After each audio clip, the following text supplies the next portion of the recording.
Hello mga ka-J-Vlog! Welcome ulit sa panibagong video at sa video na to, mag-unbox tayo ng isang malupit na smartphone mula sa Infinix at ito ang Infinix G90T.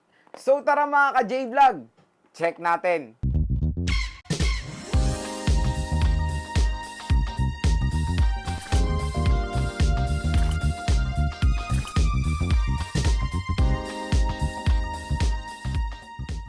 So finally, ma-unbox na rin natin dito sa ating YouTube channel itong Infinix G90T.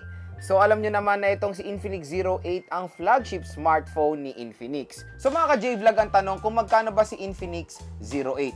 Meron siyang official price dito sa Philippines na 12,990 pesos or almost 13,000 pesos na merong 8GB RAM at 128GB ang internal storage.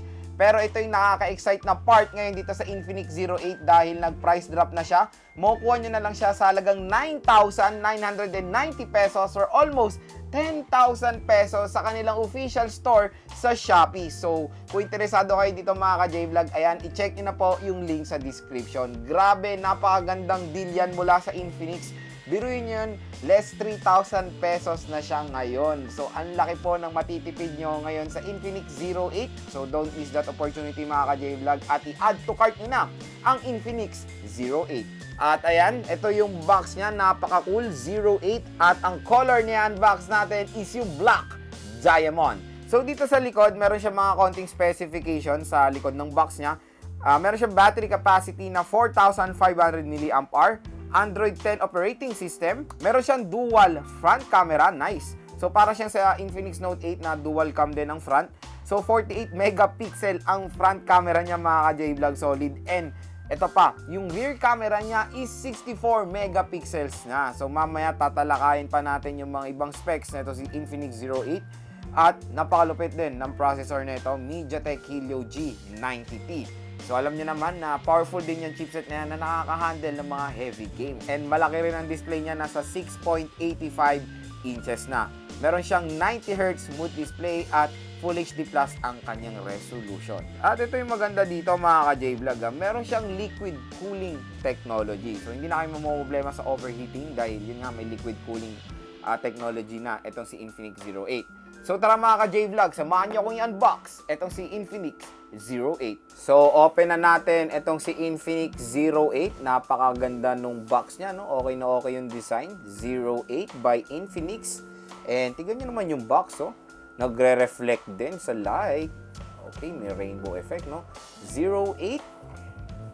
Tapos ito yung mga specifications na nabanggit ko kanina. Open na natin to. Ayan na siya. Bam! Infinix G90T Extraordinary Vision Master. So ito yung mga ibang specs niya. Ito yung maganda dito. Meron na siyang 90Hz screen refresh rate at malaki rin yung kanyang screen. Yan yung favorite part ko.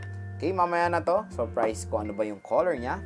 And tingnan muna natin yung content ng box. So ang tanong mga ka-J-Vlog, present kaya si paring earphone? Okay, ayun! Ayun naman oh, may pa-poster si paring earphone dito sa Infinix G90T. Ayan, expect na natin na present siya dito. So, bumalik na sa vacation si paring earphone. Ay, grabe! Parang pinoprotektahan na ni Maring Jellycase si paring earphone, no? Nakakakilig naman. Ito si Maring Jellycase, present dito sa Infinix G90T. Diba? At ito si paring earphone at mukhang sosyalin si paring earphone, ha? Yayamanin ngayon si paring earphone. Diba? Ang ganda ng quality, oh. So yan, good news. May reunion tayong naganap. Present si paring earphone at si Maring Jellycase dito sa Infinix G90T. So expect nyo na yan sa mga Infinix smartphones. Parating present yung dalawang yan. Meron tayong USB Type-C cable. And meron tayong color orange accent doon sa loob. Diba? At ito yung kanyang power brick. And syempre, fast charging to. Okay, next naman dito tayo sa documentations. Ayan. Asan na ba si... Ayun si baby SIM eject tool. Hinahanap ko eh. No? Ay, grabe! May pa-sticker sila. Ang astig. Wow! So, first time ko makakuha ng ganito sa Infinix smartphone, ha? may effect pa siya, no? May rainbow effect pa siya sa sticker. So, 08, yes, ang ganda. Lalagay ko to sa scooter ko, tsaka sa tablet. So, thank you Infinix sa palibreng sticker dito sa 08. So, sana sa Hot series and Note series magkaroon din. At, nandito yung kanyang screen protector. So, hindi naka-pre-installed yung screen protector dito sa Infinix 08. Kayo na daw ang maglalagay and sana magaling kayo magkabit niyan. Walang bubbles. At, meron tayong X Club and yung warranty card. So, yun lang naman yung content ng box, mga ka-J-Vlog. At next, let's proceed to the main event, yung smartphone. So, alisin na natin yung sticker niya sa likod. Ayan. Alisin na rin natin tong sticker niya sa harap. Yun, no? At ito na ang Infinix 08 in Black Diamond. In 3, 2, 1. Ay, wow. Okay, maganda rin. So, yun. Meron din siyang rainbow effect sa kanyang back cover. Same na same doon sa Infinix Note 8. So, itong part lang na to yung may rainbow effect. Tapos, sa upper part ay simple lang. Wala siyang effect. So, okay din yung design nito, mga ka-J-Vlog. Ang ganda. At syempre, ito yung very unique dito sa Infinix 08. Yung kanyang diamond shape na camera module. O, diba? So, meron siyang quad rear camera at 64 megapixel na ang main camera neto. Grabe, ang ganda ng design neto, mga ka-J-Vlog. Kaya para sa akin, merong premium design itong si Infinix 08. Meron pala siyang glossy finish, kaya expect nyo na prone siya sa mga fingerprint smudges. At yan, nagkakaroon na tayo. Kaya ang maganda talaga dyan, ilagay nyo na si Marine Jelly Case as a temporary case para ma-protectionan yung phone nyo from fingerprint smudges and of course, scratches din. Sa frame nyo din, meron siyang glossy finish.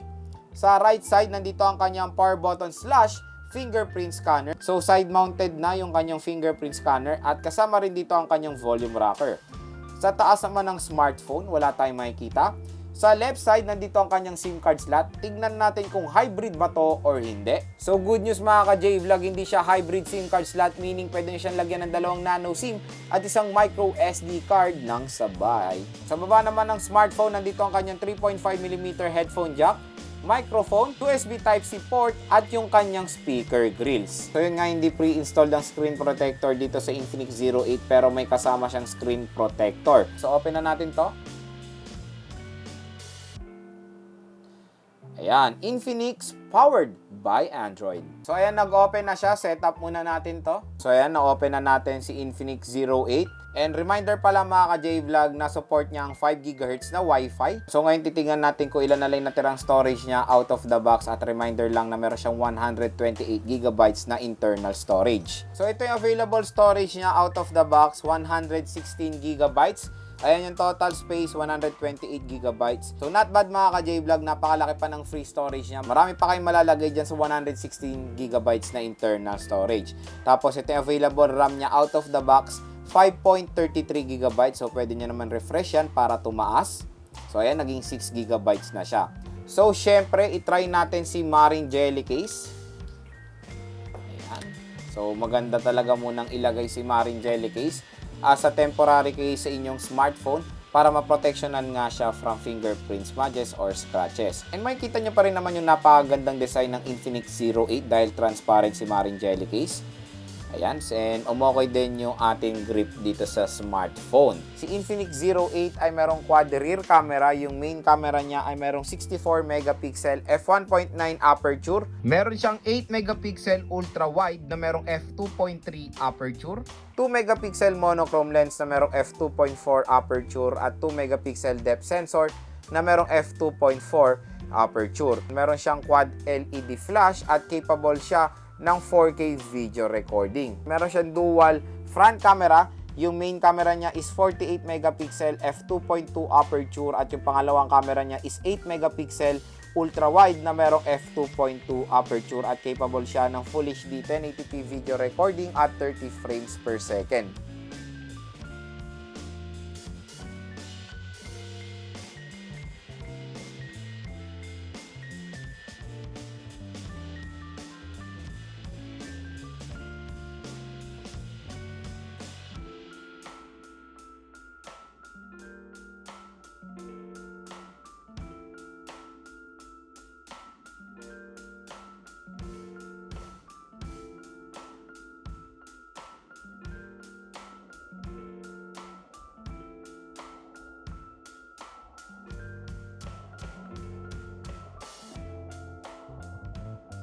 Sa display, si Infinix 08 ay merong 6.85 inches IPS LCD display na merong resolution na Full HD Plus 1080 by 2460 pixels na merong 392 pixels per inch. Meron siyang 20 by 9 aspect ratio at meron siyang 90 Hz screen refresh rate. And meron siyang dual punch hole display. Sa OS, out of the box, si Infinix 08 ay merong Android 10 with XOS 7. Meron siyang Mediatek Helio G90T na chipset.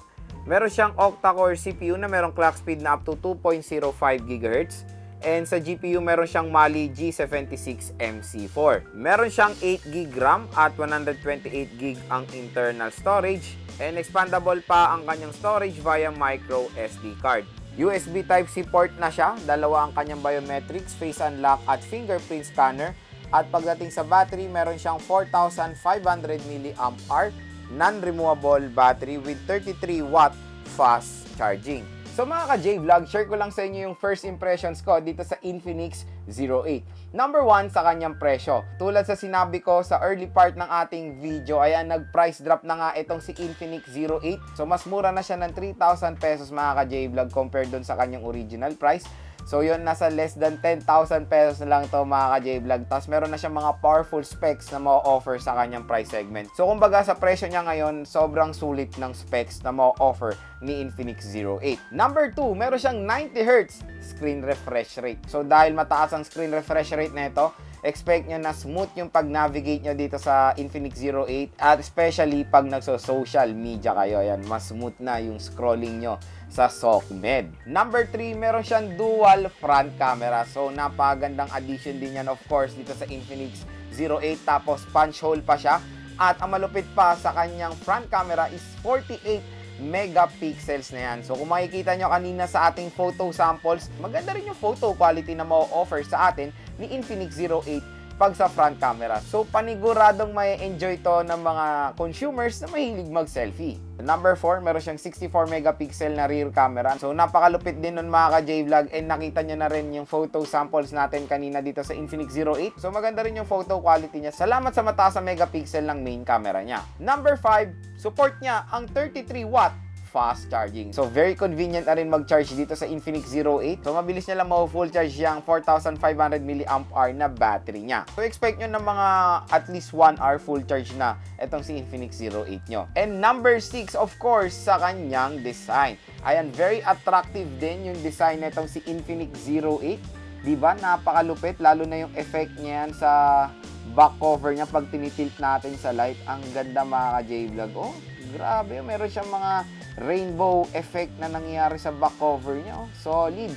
And syempre, napaka-unique po ng design ng kanyang camera module. So diamond shape yung kanyang camera module na for me, very attractive siya. So yun, merong premium design etong si Infinix 08. So yun mga ka-J-Vlog, yung unboxing and first impressions ko dito sa napakalupit na smartphone ni Infinix, ang Infinix 08.